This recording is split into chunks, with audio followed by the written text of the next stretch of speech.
শাড়িটা হচ্ছে 1 লাখ টাকা। আমি বুঝি না এই সিদ্দিকের বউর শাড়ির দাম হয় 1 লাখ টাকা। এটা হাস্যকর, হাস্যকর। জুয়েলারির কথা বলেছি, শাড়ি সহ হচ্ছে 16 লাখ। অর্নামেন্টস এর দাম হয় 15 লাখ টাকা। এইটাও সম্ভব। ব্যাগ হচ্ছে 4 লাখ। পার্স বক্স 4 লাখ টাকা, 20 লাখ। এই যে আব্বাস সিদ্দিকের বউ, কমেডি সিদ্দিকের বউ যদি শরীরে যদি 20 লাখ টাকা নিয়ে আড়ে পরে, এই টাকাগুলা কোত্থেকে আয়? কে দেয় এই টাকা? এই সিদ্দিকের বউ, এক্স বউ, এই এত টাকা কম নিতে পায়? বকেট কি পুট কি দিয়া পরে টাকা?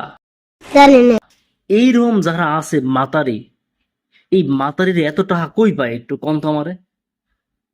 আবলা সিদ্দিকের বউ যদি 20 লাখ টাকা পরে সিদ্দিকের সারিয়া, তাহলে একটু বোঝেন টাকা কোন দিক দেয়। এই মাতারিরা যে কোত্থেকে আসে, 20 লাখ টাকা ভাই, ওর ইনকাম কত একটু কম তো আমারে। কি করে? ছবি করে, না নাটক করে, না কি করে একটু কম তো আমারে, যে এত টাকা কোত্থেকে পায়? চিন্তার বিষয়, চিন্তার বিষয়। কমেন্টে জানাবেন যে কি করে টাকা ইনকাম করে।